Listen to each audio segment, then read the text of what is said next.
देखिए तो आज हम क्या करेंगे, एक्सरसाइज 3.3 स्टार्ट करेंगे। एक्सरसाइज 3.3। तो देखिए एक्सरसाइज 3.3 में अपन क्या पढ़ेंगे, तो एक्सरसाइज 3.3 में अपन पढ़ेंगे, नया टॉपिक पढ़ेंगे, आव्यूह का परिवर्त यानी ट्रांसपोज ऑफ ए मैट्रिक्स। अपन क्या पढ़ेंगे यहाँ, तो अपन पढ़ेंगे आव्यूह का परिवर्त।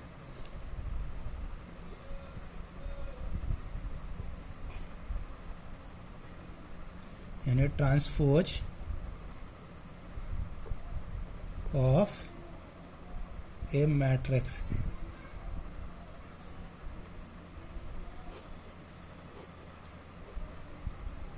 देखिए अपन नया टॉपिक पढ़ने जा रहे हैं यहाँ से, अब टॉपिक चेंज हो जाएगा। अपन क्या पढ़ेंगे 3.3 में, सबसे पहले पढ़ेंगे अपन आव्यूह का परिवर्त यानी ट्रांसपोज ऑफ ए मैट्रिक्स। तो आव्यूह का परिवर्त क्या होता है, तो मान लीजिए कोई आव्यूह है ए, तो किसी आव्यूह की पंक्ति को स्तंभों में और स्तंभों को काय में चेंज कर दें, पंक्ति में चेंज कर दें, तो वो क्या कहलाता है, उस आव्यूह का परिवर्त कहलाता है।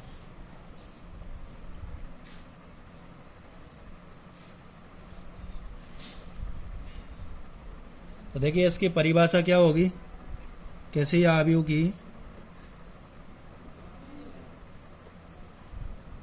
के पंक्ति तथा स्तंभों को आपस में विनिमय करने पर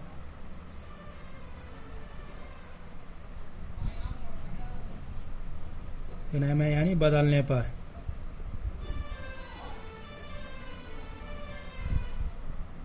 करने पर प्राप्त आव्यूह का परिवर्त कहलाता है।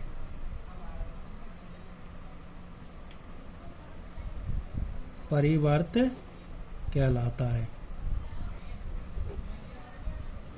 तो देखिए एक बार और समझें, तो आव्यूह का परिवर्त क्या होगा, किसी आव्यूह की पंक्ति तथा स्तंभों को आपस में विनिमय यानी बदलने पर, विनिमय करने पर या बदलने पर प्राप्त आव्यूह क्या कहलाता है, आव्यूह का परिवर्त कहलाता है। ऐसे मान लीजिए आव्यूह ए है, तो ऐसे ए डैश या ए के ऊपर टी, ए डैश या ए के ऊपर टी यानी ट्रांसपोज ऑफ आव्यूह से प्रदर्शित करते हैं,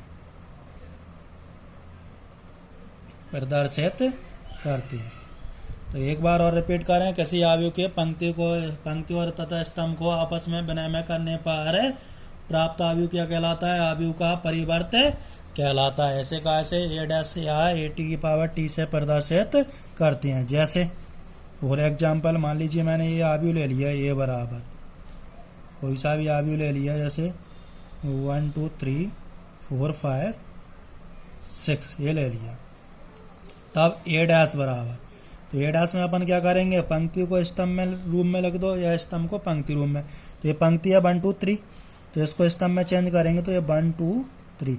इसी प्रकार ये दूसरी पंक्ति है 4 5 6, तो ये 4 5 6। देखिए अपन ने क्या सीखा, आव्यूह का परिवर्त। ये आव्यूह था, ये इसका परिवर्त है। अपन ने क्या किया, पंक्ति को स्तंभ रूप में लिख दिया और स्तंभ को काय के रूप में लिख दिया, पंक्ति। जैसे पहला स्तंभ था 1 4, तो 1 4 ये पंक्ति हो गई। दूसरा स्तंभ था 2 5, तो ये 2 5 दूसरी पंक्ति हो गई। तीसरा स्तंभ था 3 6, तो 3 6। यानी अपन ने क्या करना है, पंक्ति और स्तंभ को आपस में विनिमय करना है, विनिमय यानी बदलना है। तो आपस में बदलने पर प्राप्त आव्यूह क्या कहलाएगा, आव्यूह का परिवर्त कहलाएगा। तो देखिए, तो आव्यूहों के परिवर्त के गुणधर्म,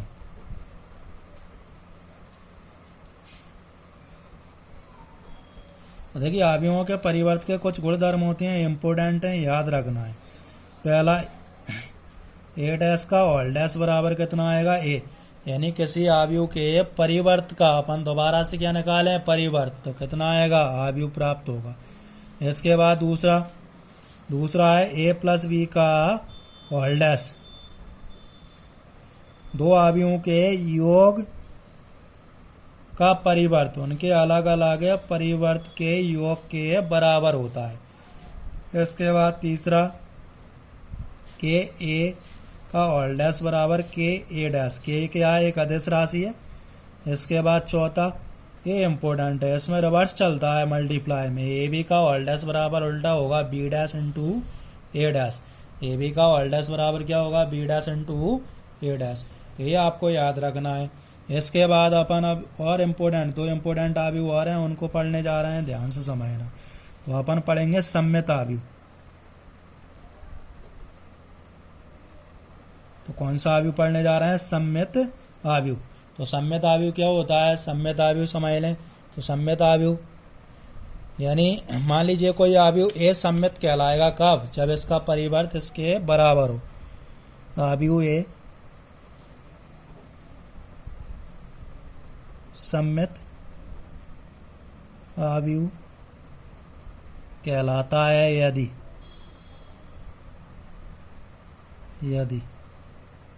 आव्यूह ए सम्मित आव्यूह कहलाता है यदि ए डैश बराबर ए हो। ए डैश बराबर ए हो। मान लीजिए आव्यूह ए बराबर है ए आई जे एम इंटू एन। तो ए डैश बराबर कितना होगा, उल्टा हो जाएगा ए जे आई एन इंटू एम। तो अब ए डैश बराबर कितना हो, ए। यानी आव्यूह ए सम्मित आव्यूह कहलाता है यदि। सम्मित आव्यूह कब कहलाएगा, जब ए डैश बराबर है, यानी किसी आव्यूह का परिवर्त उसी आव्यूह के बराबर हो। अपन ने किसी आव्यूह का परिवर्त निकाला और उस आव्यूह का परिवर्त क्या हो, उसी आव्यूह के बराबर हो। तो आव्यूह क्या कहलाता है, सम्मित आव्यूह कहलाता है। जैसे अपन ने एक उदाहरण लिया, जैसे मैंने आव्यूह ए ले लिया, एक सम्मित आव्यूह।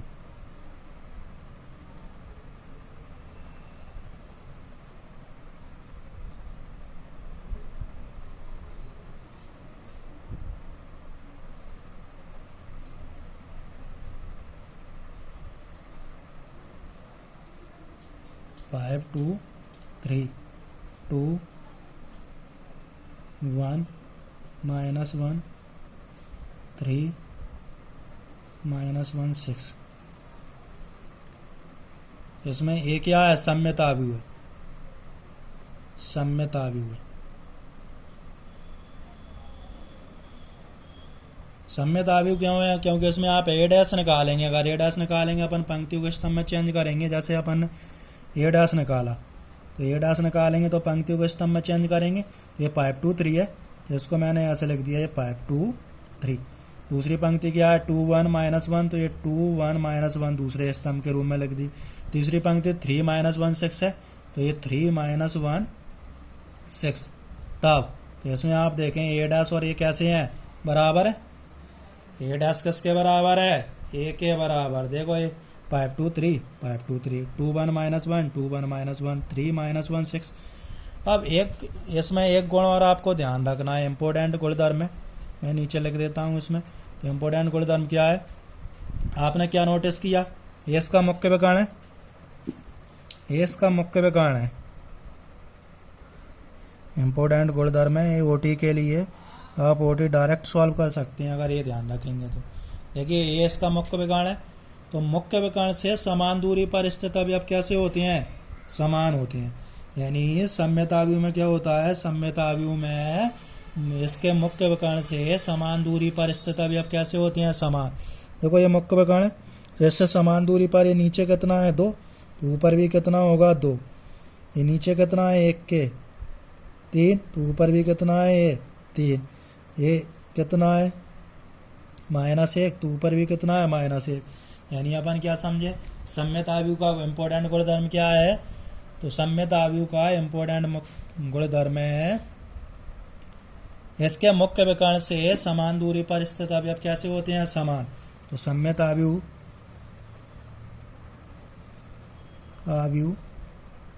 के मुख्य विकर्ण से समान दूरी पर स्थित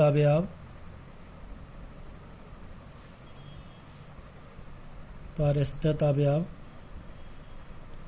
समान होते हैं।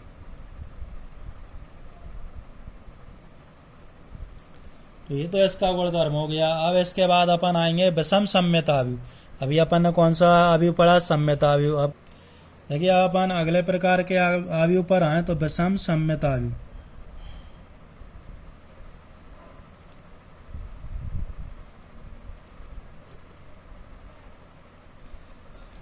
देखिए अभी अपन ने क्या पढ़ा था? सम्मित अवयव यानी सिमेट्रिक मैट्रिक्स।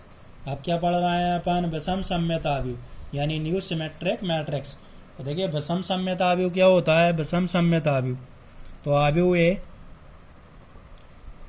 ए विषम सम्मित अवयव कहलाता है। विषम सम्मित अवयव कहलाता है यदि, कब कहलाएगा? जब ए डैश बराबर कितना हो? माइनस ए हो। यानी अवयव ए विषम सम्मित अवयव कब कहलाएगा? जब उसका परिवर्त क्या हो? माइनस ए के बराबर हो। यानी विषम सम्मित अवयव कहलाता है यदि ए डैश बराबर कितना हो? माइनस ए हो। जैसे अवयव ए लिया मैंने 0E_F -E 0G -F -G 0 एक विषम सम्मित अवयव है।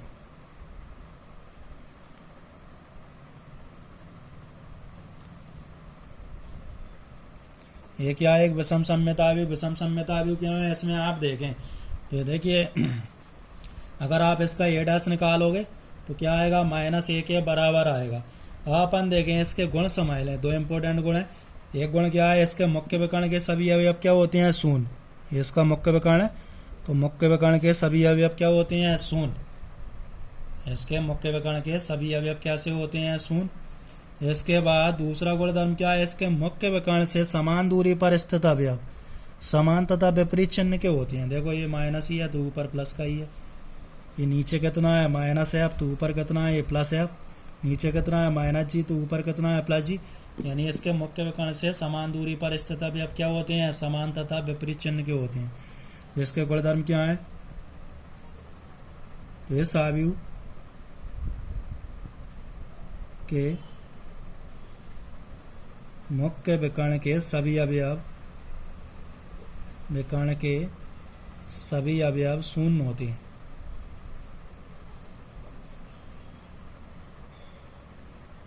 शून्य होते हैं।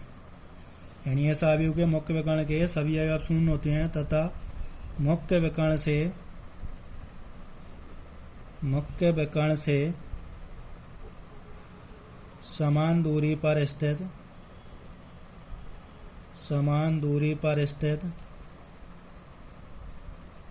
अवयव समान तथा विपरीत चिन्ह के होते हैं। समान तथा विपरीत चिन्ह के होते हैं।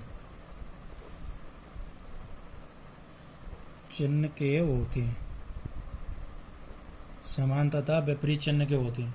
तो देखिए अपन तीन प्रकार के अवयव पढ़ चुके हैं। तीनों इंपोर्टेंट हैं। पहला अवयव का परिवर्त पढ़ा, फिर सम्मित अवयव पढ़ा, फिर क्या पढ़ा? विषम सम्मित अवयव। तो अपन एक थ्योरम पढ़ने जा रहे हैं। क्या पढ़ने जा रहे हैं? थ्योरम। इंपोर्टेंट थ्योरम है। मैं लिख देता हूँ इसको पर में। इसको भी आपको समझना है। वास्तविक अवयवों वाले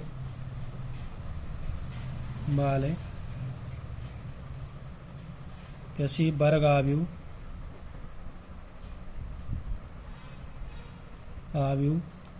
ए के लिए ए प्लस ए डैश सम्मित तथा ए माइनस ए डैश विषम सम्मित अवयव होता है।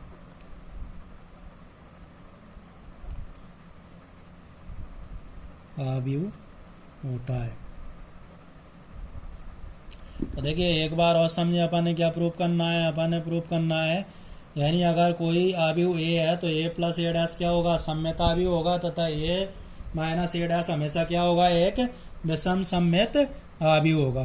तो मान लीजिए मैंने मान लिया, माना बी बराबर मैंने ए प्लस ए डैश ले लिया। क्या ले लिया? ए प्लस ए डैश।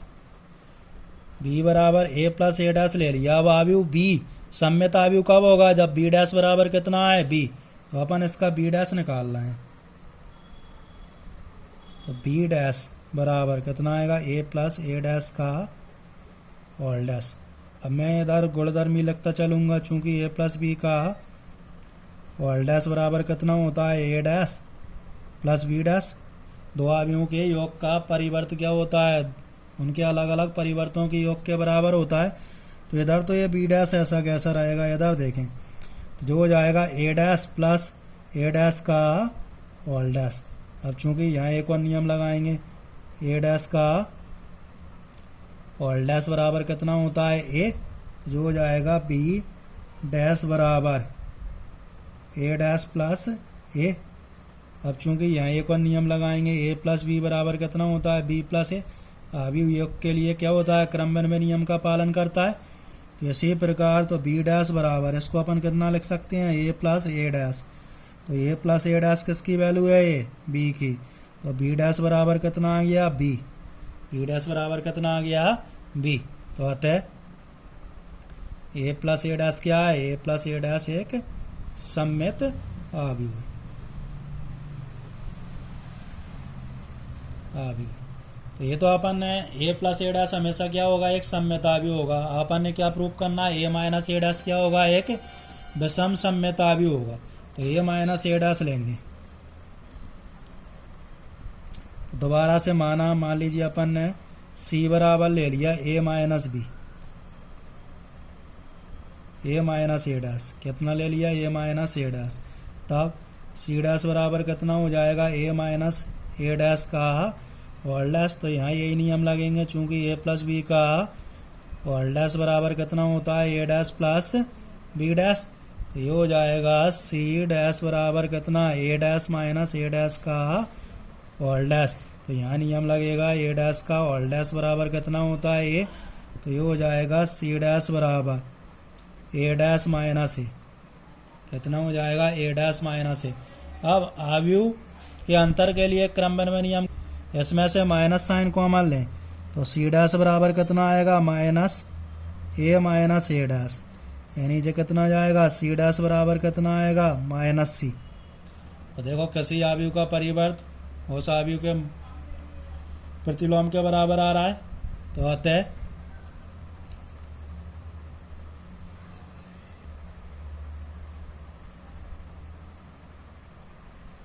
अतः ए माइनस ए डैश एक विषम सम्मित आव्यूह होगा।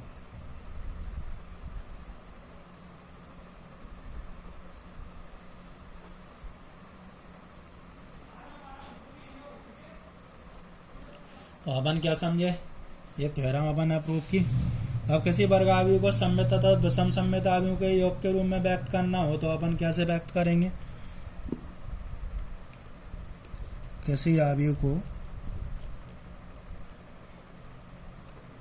आव्यूह ए को सम्मित तथा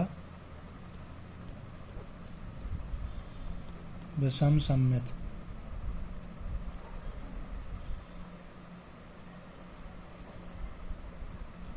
आव्यूह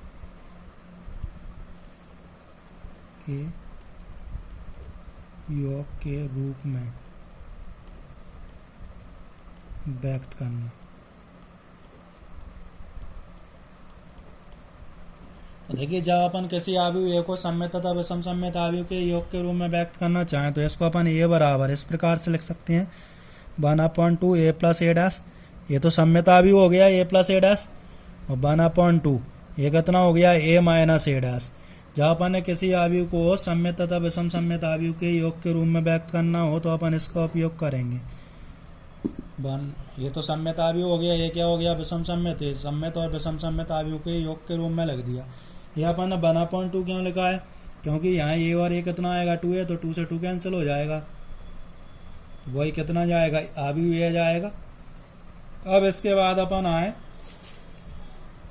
क्वेश्चन पर आए 3.3 के। पहला क्वेश्चन, एक दो क्वेश्चन करते हैं अपन है। पहले का पहला, ये आयु दिए हैं तो निम्नलिखित आयु में से प्रत्येक का परिवर्त ज्ञात करना है। क्या ज्ञात करना है? परिवर्त।